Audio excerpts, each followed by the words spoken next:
Welcome back to Horizon 2 Forbidden West Burning Shores version 1.23 and my careful Ultra Hard Let's Play.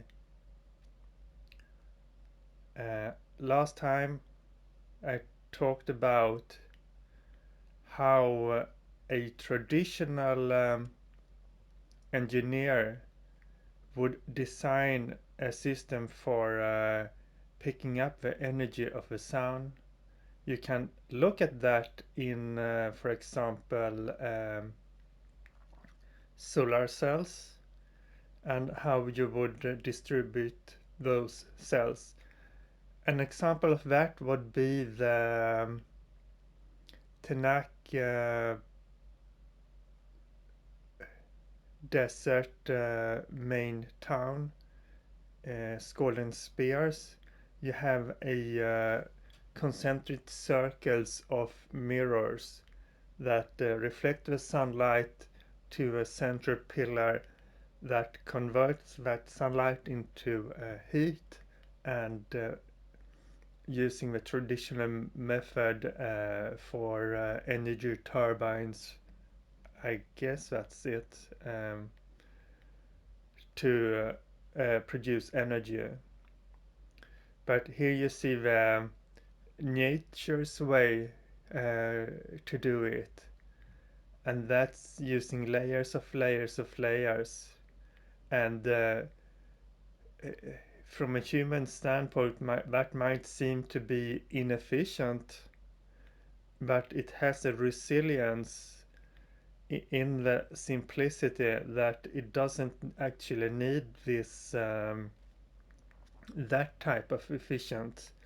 In the long run, it's actually more efficient to have this resilience. That means that even if somebody would eat up a lot of a tree, or it get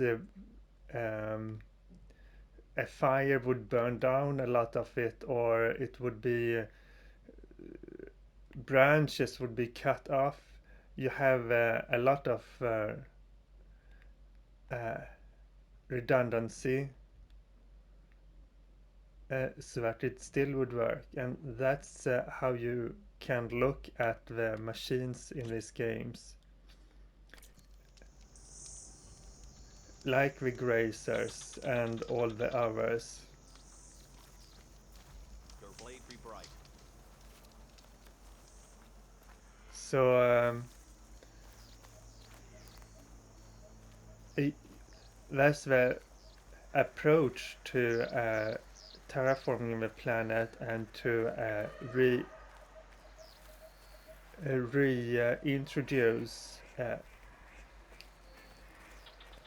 animal life and seeds, vegetation, and all the else, like the DEMETER, who is the sub-function of Gaia that takes care of the vegetation.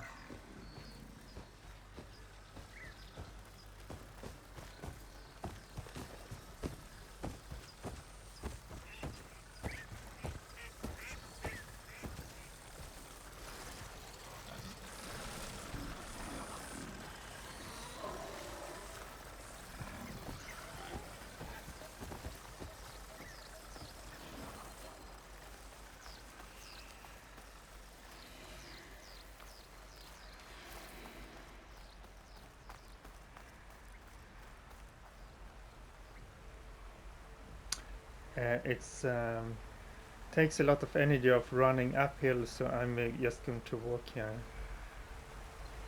I don't want to spend that that energy just if I can avoid it. Okay, so DEMETER, yeah, you know, it's to actually make something grow in a completely lifeless soil, you would have to reintroduce a lot of bacteria, microbiome. That's also even smaller forms of life in the earth. Um, and then you got the bugs and hi.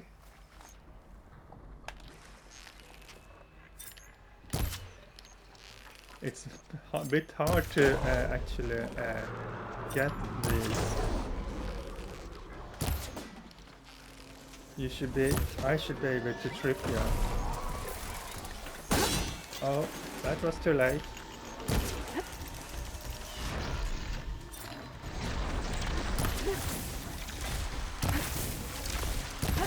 Oh, you're really persistent. Ah, I should use the grappling hook. No, that's too late.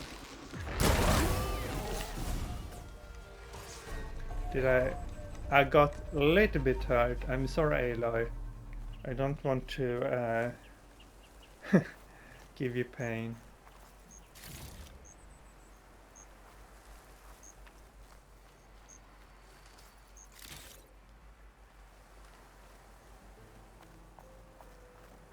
Yeah, so for the grazers example, but like you need the worms, you need all the other things. Lacking that, you can have a grazer to soften up the earths so that roots and other things can take hold, and all the other things that makes up the thing that the vegetation needs.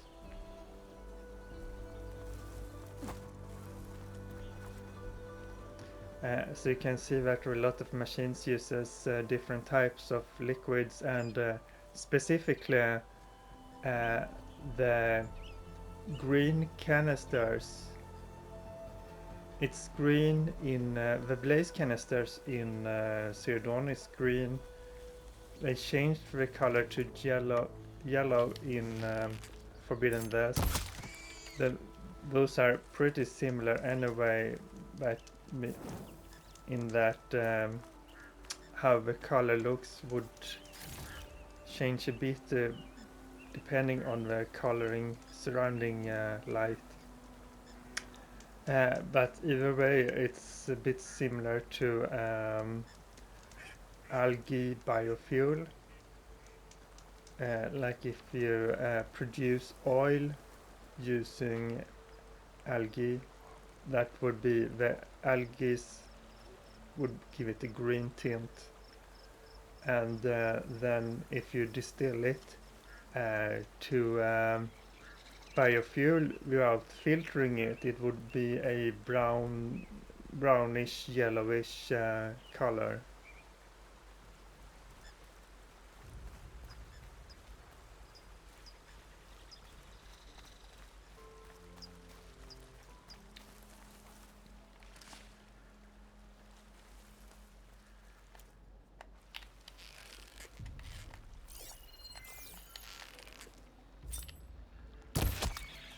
And a bit of cheating of hunting by using the focus. In Zero Dawn and in Horizon in general, the animals blends into the vegetation, so it's actually pretty hard to see it, and that's sort of realistic in that it's the coloring and of the animals is from the genetic evolution developed to increase the survivability by blending into the environment. So it's harder to see them.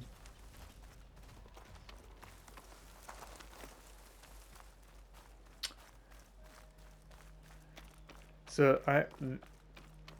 I'm on version 1.23 still, and it has been clarified that Guerrilla Games thought that they fixed the north aerial capture, the one what I had lots of trouble of, but it's clear that most people still has a problem with the north aerial capture. There are some suggestions to get around it, but I'm still making rounds, taking me time to speak about some things about the game, and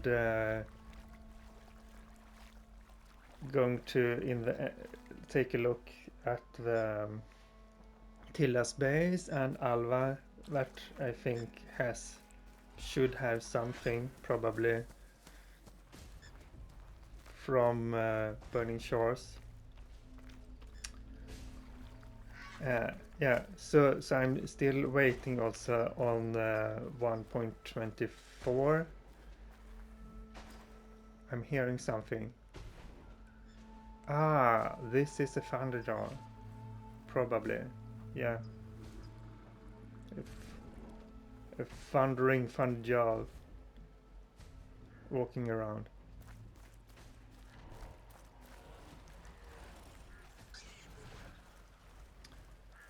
I have a little bit of discussion about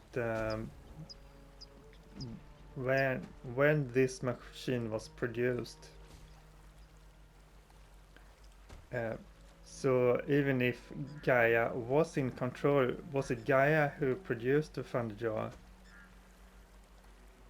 When was it produced? Because we said that in the derangement that was after the destruction of Gaia, that there was new dangerous machine introduced, like the Sawtooth and Ravager and so on. But you have lots of like the Red Maw that might have been the first Thunderjaw, and a lot of accounts of Red Maw of I'm not sure if Red Maw at any time attacked human villages. If you look at the behavior of machines, they're not really programmed to attack human settlements, but they have been programmed to defend themselves, and that programming has been more aggressive after Gaia was gone, and yeah, right.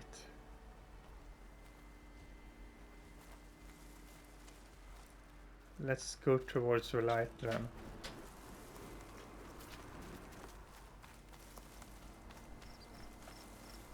I think I'm going to check my map. So this is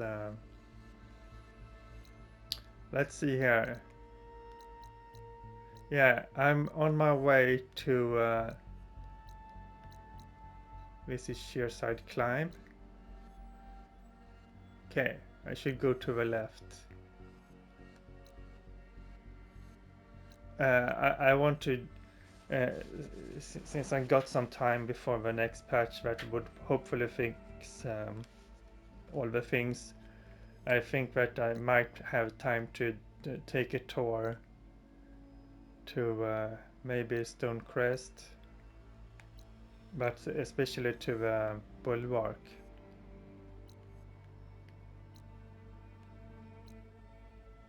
Yeah, I'm actually wanting to pass this, so okay, to the left it is.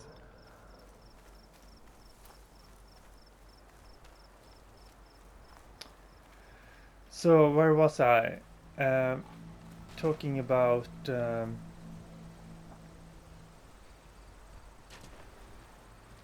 I think I lost my train of thought. uh, talking about the subsystems.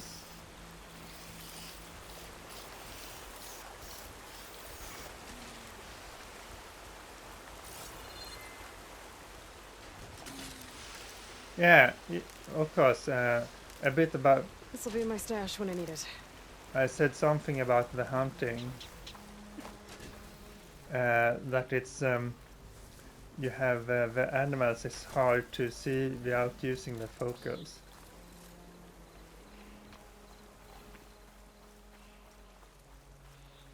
And that makes it more of a challenge to actually see the animals, especially if you don't use the focus.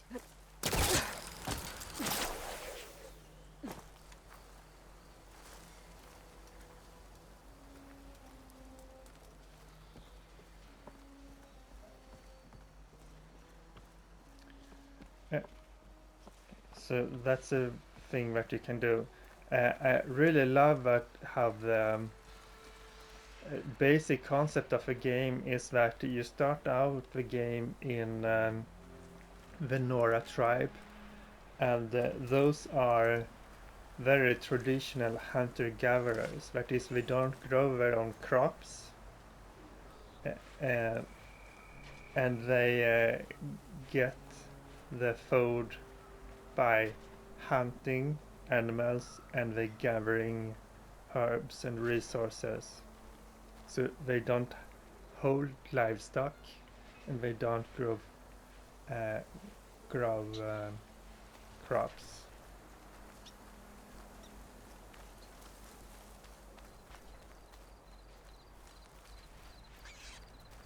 Uh, and that's also the thing that you do in the game.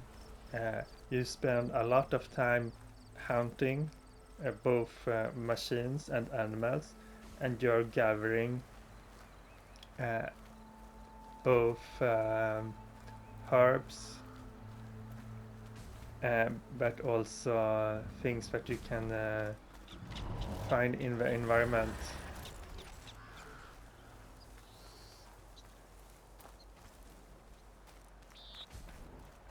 Uh, in the cases when you just don't actually just steal the things from other people.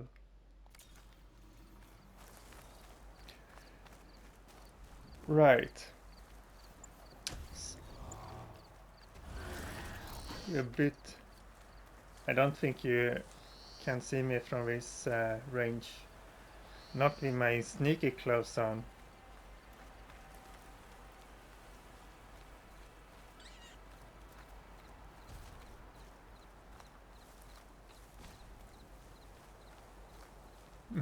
The fans in the back are really, really visible.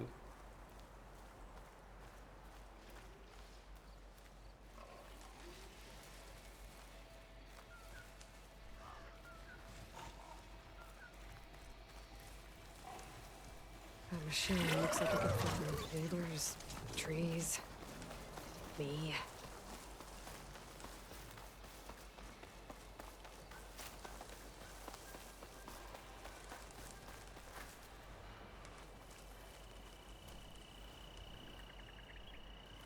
Okay, where am I now? Want to go to the right. Here.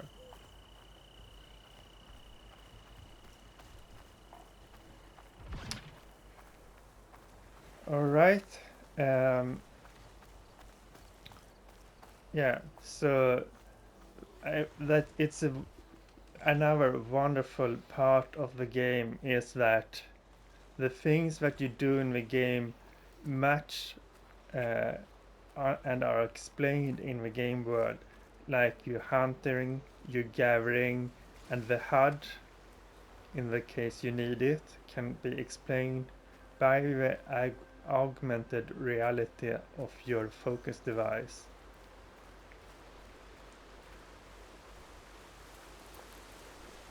So an earlier version or concept of the game had Aloy finding the focus device later on in the game, and in that version, the HUD, you wouldn't have a HUD at all. before you actually found the focus device. And even if you actually look at the what we did was to make Aloy I find. feel this frost down to my bones. What we did was making Aloy find the focus as a child in the first part of the game, and you can see that the directions, the compass and the quest directions doesn't show up before she actually found the device. And that means that you're using the focus device as a sort of Google Maps or electronic map helper, in that you have a to-do list in your focus, so you're programming it to help you keep track of the things you're doing, and then point out destinations in your map, and then you have the focus with the augmented reality to mark the places where you want to go. So all of that is explained in the technology that you have in the game. So it makes it more immersive in that way. We must all unite. Lander, stop rebelling. Trade with the Tanakh. Hi. So you sell weaves and tools and not much else.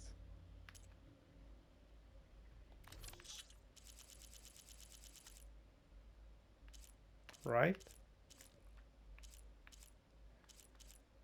Everything about except brain stamps. Are you certain there's nothing you require? May your enemies fall. Pretty certain. This is an outlook.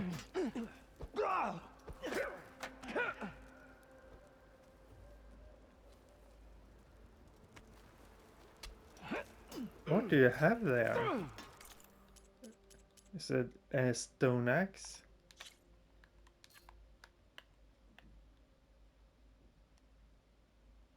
It might be metal, but it's painted. Very decorated axe. We really love to paint everything we have.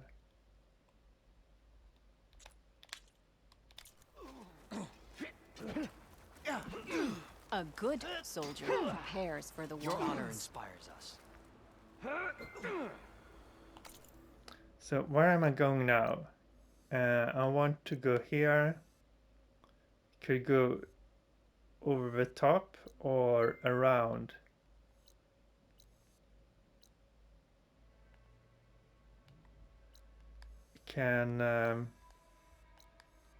So if I just mark that, and I was talking about this thing, so we can just go in that direction. You soared on the Always wings be of looking the for your Techno-optimism. next target. Good to see you.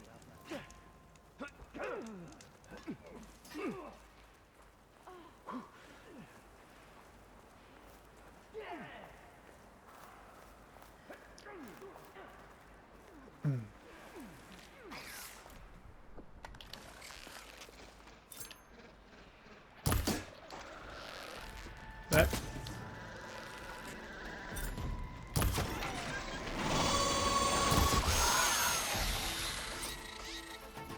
Did you have time to call your friends? Don't think you did.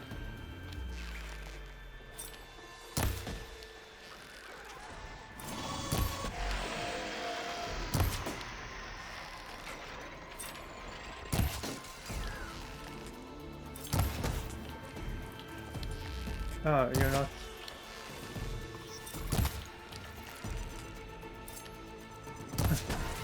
Can't really see me.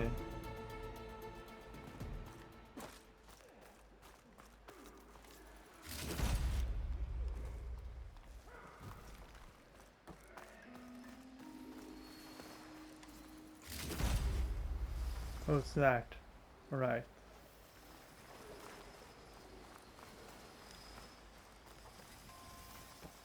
Okay, that's one thing that I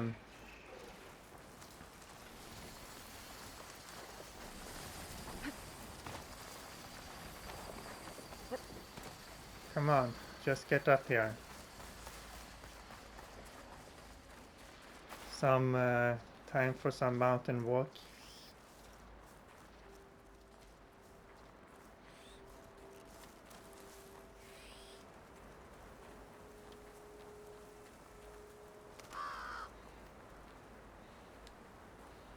Come on, it's too steep for you.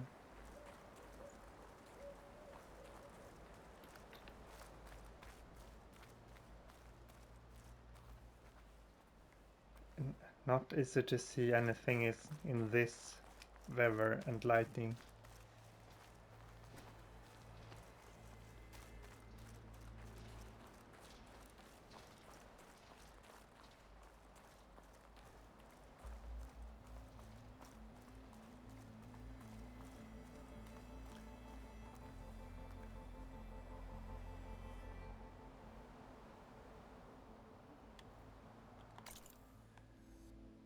Okay, so that's going to need to get even higher.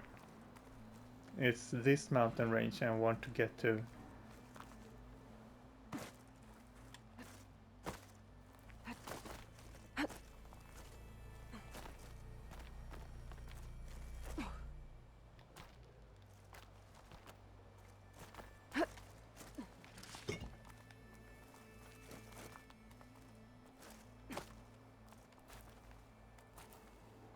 Here's the mountain range. So on the other side of that. Well, okay. I was going to talk about my main love for this game, about the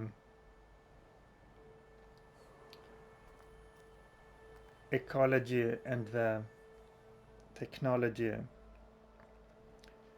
So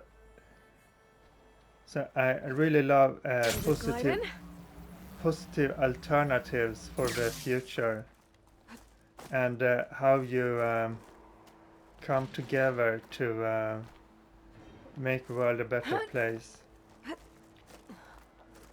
I was really inspired by the Zeitgeist movement movies by Peter Joseph and Buckminster Fuller, Jack Fresco, and lots of other people who want to solve problems and thinking about the whole of the earth and whole of humanity, and don't just find ways to work within the system, but to examine what you can do to change the system. Ultimately, you will need to change, acknowledge how the current system works in order to change it. But I'm really interested in not just accepting that what is possible within the system, but to examine what you can do and what's physically possible rather than just what's easiest to do in the current economic model. So that's the thing, talk about resource-based economy and post-scarcity and everything else. So that's the thing that Elizabeth Sobeck was forced to do, is if you are facing the threat of the Pharaoh swarm, it's you have to think about what's actually physically possible and not thinking about what's profitable. That so the whole setup of a problem goes to the point of what are actually possible to do, and not letting you be limited of what's on the limits of politics or economy.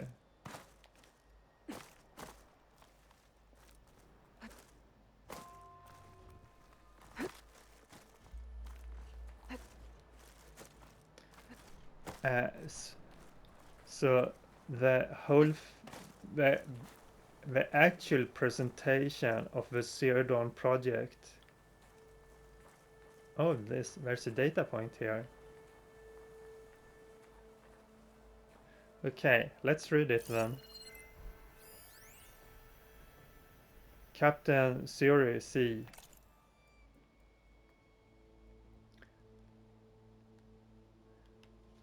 Okay, this is not part of Burning Shores, but why not read it anyway? I think this is something that you usually get from the quest when you're helping that person in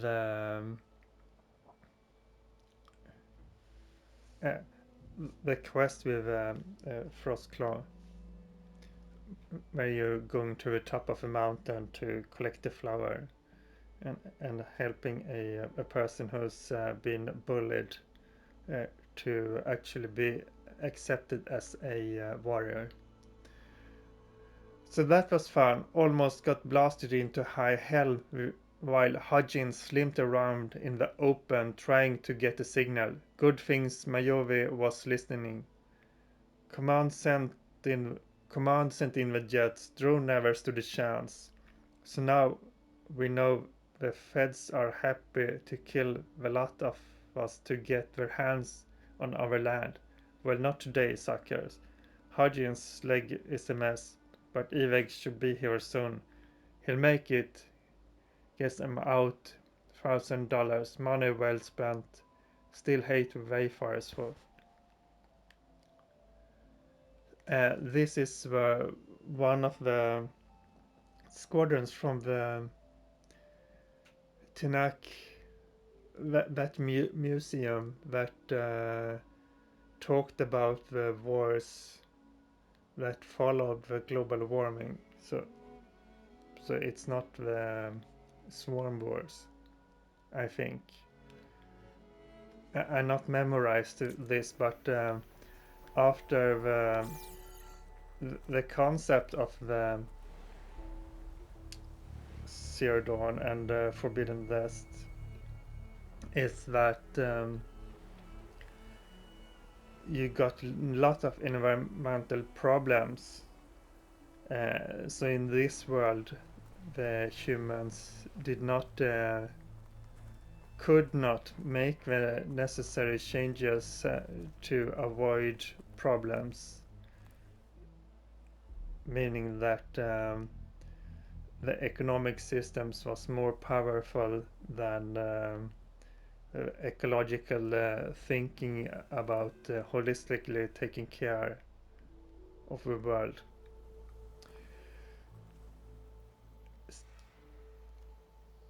Yeah, I got something to say about the things about global climate change and warming and so on, but I was talking about the Zero Dawn project.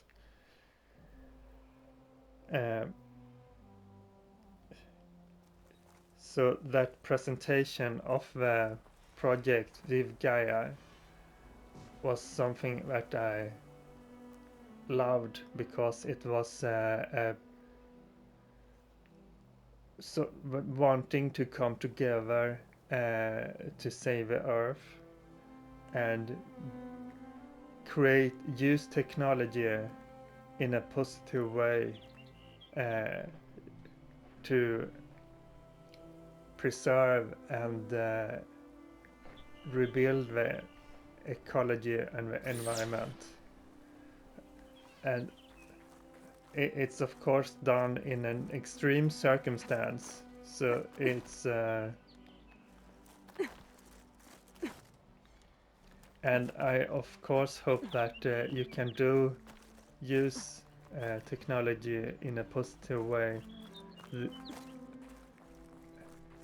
without it's having to be forced by such a big degree of catastrophe, even if it's somewhat plausible that it would be that you would need actual present pain in order to change something. I don't think it's necessary that you would need this enormous pain of starvation and migrations and desertifications and all of that in order to make some positive changes. But that's certainly one thing that would encourage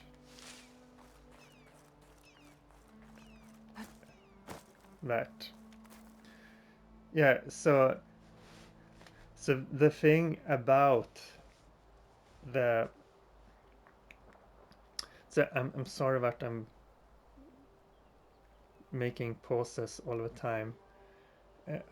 If you have stuck with me for this long, it's maybe a little late to talk about that, but you can see that I need with practice to speaking about these things, because it would be preferable that I could do it without constantly making pauses between in the middle of sentence all the time. That's all also off topic. So yeah, so the things about ecology is that within the environmental movement there has been a lot of skepticism and even hostility towards techno-optimism. And that has of course come from the industrial revolution, of how the big corporation has exploited the environment and doing whatever they can within the economic and political framework to extract as much value as we can, and then externalize the costs to others. So that's one of the reasons for the why governments introduced laws and agencies that will control the behavior of companies. Like if you have a corporation that would produce products and then they pump out the waste in the water and in the air and poison everything around them. That's something that humans has done forever. Like if you live by the river and then you all the pollution, even if it's on the Stone Age level, it could be if you just dump all your waste, it flows downstreams and make the water polluted for anybody who lives further down the stream. Or things have they migrated around, that they extract the resources from one place and then just moves the whole settlement to another place and redo the same thing all over. But doing it in an industrial scale, and when the amount of people rise, it gets more and more problematic if you put your waste out and all the people around you have to deal with that. So So that's the thing about that had led to skepticism and hostility towards technology, but actually it's not directly the technology, it's rather the economic systems that encourage corporation to do anything they can to extract as much money as possible, and the companies that doesn't do it often gets has an disadvantage in competition with everyone else. If you would have a company that would be extremely responsible about the environment and the taking care of humans and so on, they wouldn't be as profitable as the one who didn't do it. So they, of course, leading to that all the companies that survive are the one that hurts the environment and the people. And then you have like the libertarian argument that companies that would behave badly would get a bad reputation, and customer would choose companies with good reputation. That would only lead to that that would lead to not behaving good, but rather to appear to behave good, meaning that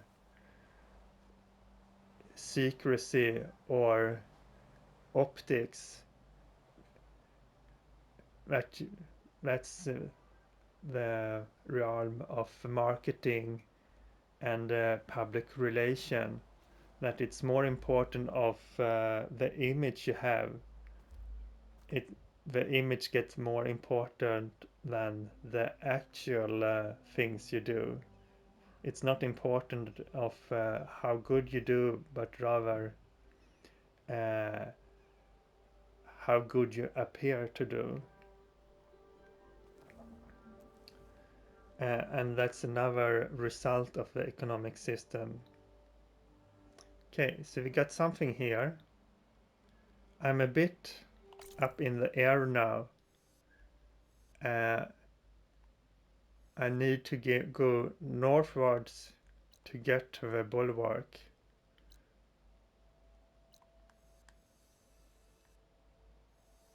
Yeah. So let's go north towards this way.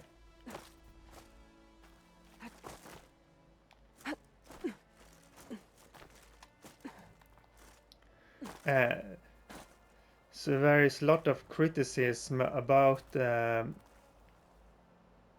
technology and about using more technology to solve the environmental problems.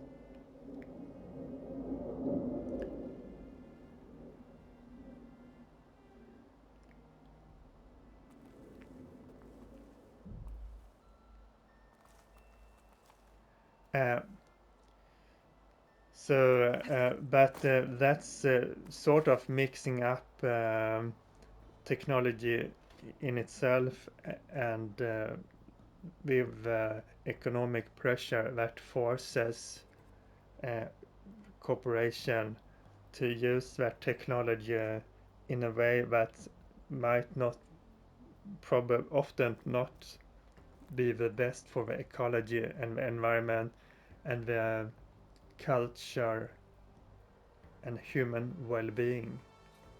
North, I said, towards this way. Okay, that's the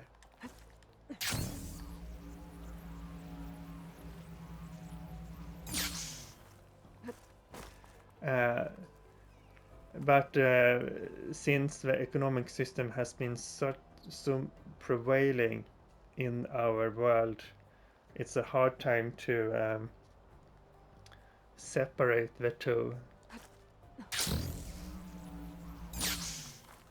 So I'm very interested in positive alternatives for the future, and what you can do to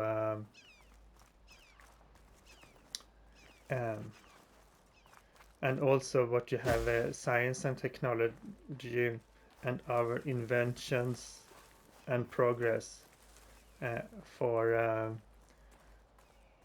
making things better. But you also really need to change the whole of the economic system, and we are sort of forced to do that, as depicted in the Horizon world. You can see the basic income thing that's what I'm talked about, and there are also other things that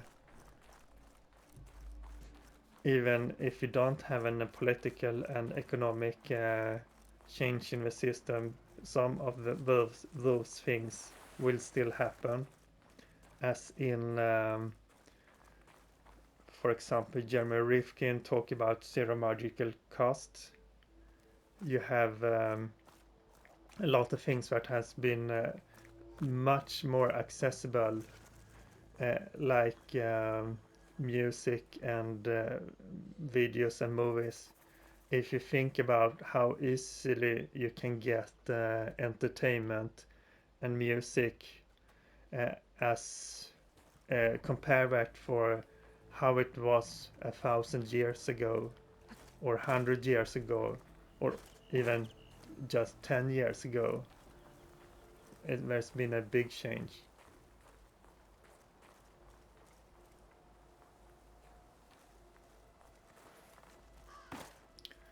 Uh, so that's the heart of it, is that this whole world and the concept and story focuses on the problems that technology can rise, the problems of technology, like the dangers of artificial intelligence, the environmental problems of stripping the earth of its valuables, but also how you can use the technology to repair uh, those things that you damaged.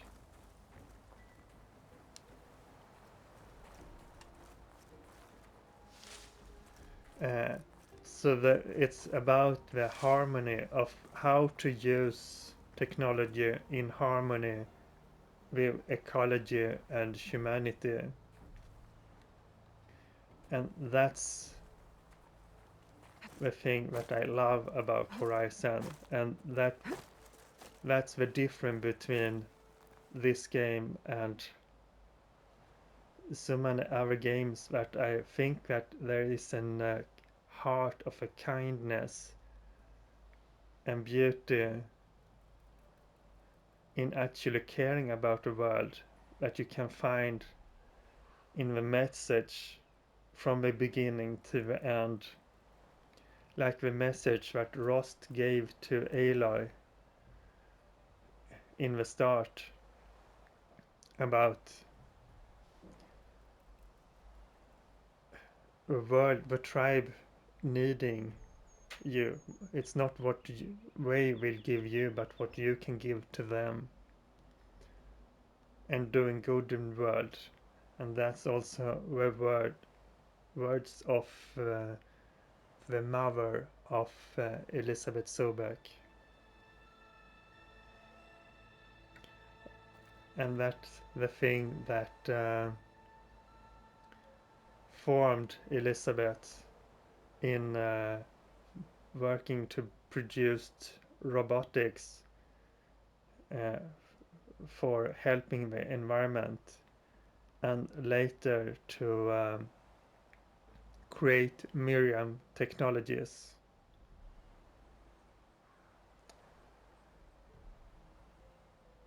And that thing actually thinking for yourself about what's really important.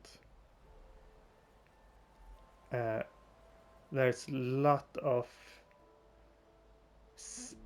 I'm really sad about how much people just live within the box of what's popular for a moment and not think about the fundamentals. And I'm speaking about for a moment how popular it is to hate on Elon Musk. Then he has I think that Elon Musk actually is much closer to the Elizabeth Sobeck in this world than any of the other. That he's totally driven to actually solve the big problems of the world and produce technologies that would actually avoid the ecological crisis. And I think that people should spend much less time to criticize people who actually trying to follow the heart and do something that they think is helpful, and more time to be inspired about people who think about doing things and take that inspiration to find what you can do to help save the world.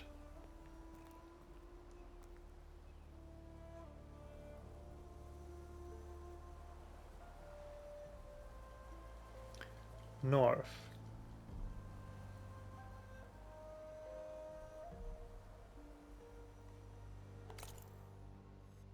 We still have some mountaintops to pass.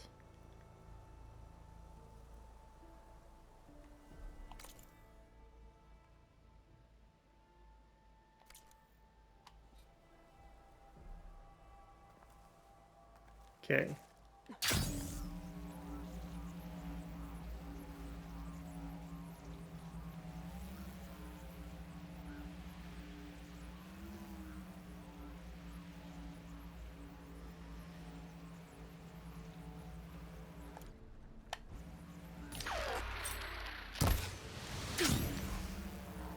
Miss.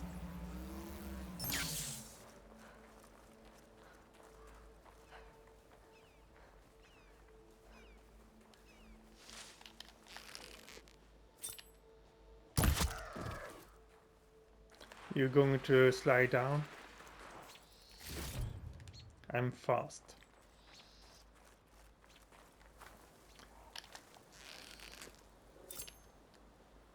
What are you? That's not a flight plan.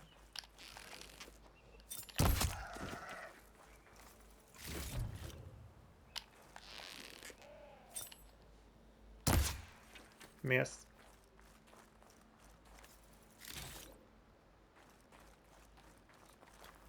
So, where is that bulwark?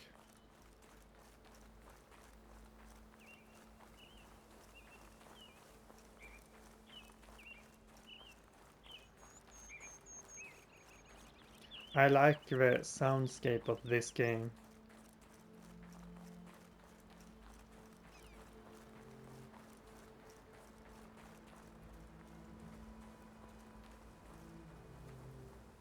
So, is this it? I think I'm pretty close. Yeah.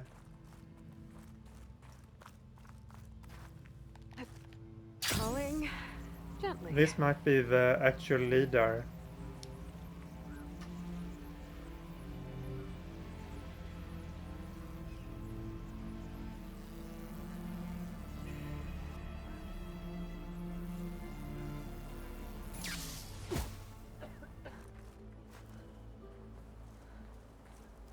I never thought the Grand Master of Strike would be defeated.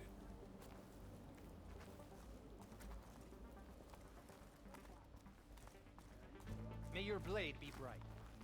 We walk in strength, A lesson has been taught. Are we leader here? Guess not. Greetings, warrior. You and the chief saved us at the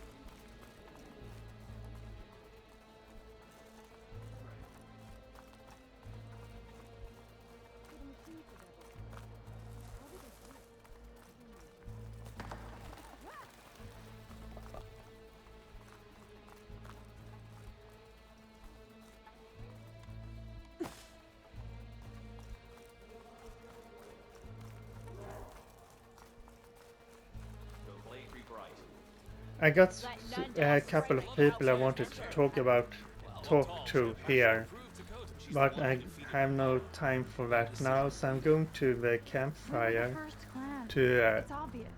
Our fortresses are old, carved out of rock. But how do you know? Were you there? By the 10. Strike takes patience.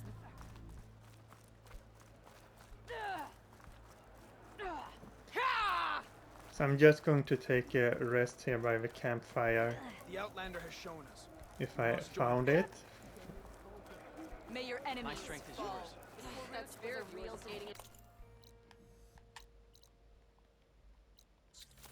Regala. Should be around here somewhere. Here. Bit hard to see sometimes. So thank you for this time. I want to talk to a couple of persons here and then head out. So bye for now and see you in the next episode.